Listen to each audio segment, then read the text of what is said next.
صباح الخير خوتي المشاهدين، كي دايرين؟ لاباس عليكم؟ نتمنى ربي يلقاكم هذا الفيديو في احسن الاحوال ان شاء الله، بصحه جيده يا ربي.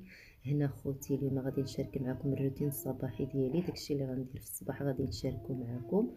نتمنى ربي يعجبكم الفيديو. ما تنساوش اختكم البنات من اللايك، ما تنساونيش من البارطاج مع الاحباب والاصدقاء فضلا منكم وليس امرا. شكرا لكم بزاف اخوتي، الله لا يخطيكم عليا. هنا بعد ما عجنت البنات جمعت الدار وصلت لما هنا غادي ندوز ندير الغدا. غادي ندير الخضره مشويه في الفران. قلت علاش لا ما نصورش مع البنات واحد الفيديو. المهم البنات هانتوما معايا، نتمنى ربي تكملوا معايا الفيديو الاخير. هنا غادي نقطع، هنا ندير الدنجال والفلفله والبطاطا والبصله، غادي نقطع على هذا الشكل هذا طويله.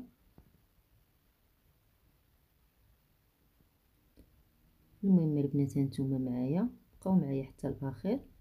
بالنسبه للبطاطا البنات راني سلقتها نص سلقه.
وهنا البنات بعد ما قطعت الخضره، هنا عندي البطاطا راه مسلوقه البنات، سلقتها نص سلقه.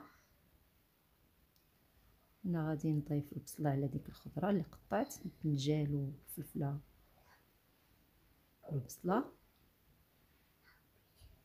هنا نضيف الثومه، شويه الثومه على البطاطا، ونضيف شويه على الدنجال والبصله والفلفله. هنا عندي العطريه، البصار، الكمون، الملحه، الخرقوم. غنضيف شويه على البطاطا وشويه على الدجاج والفلفله والبصله، ونضيف شويه الزيت.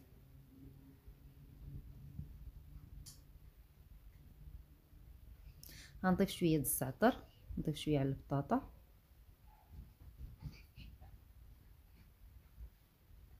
وانا غادي نخلط البطاطا البنات، نخلطها مع ديك العطريه.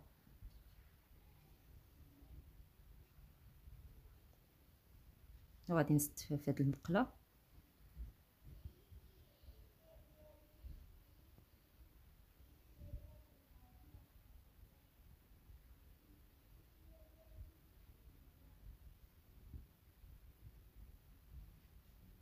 وانا غادي نخلط ديك البصله والفلفل والدنجال مع ديك العطريه.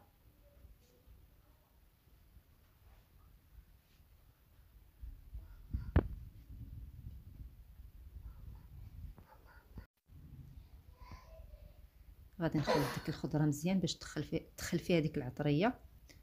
وغادي نستفها في الطاوه، وغادي نردهم للفران، نخشيهم في الفران حتى يطيبوا. المهم البنات هانتوما معايا، بقاو معايا حتى الاخير.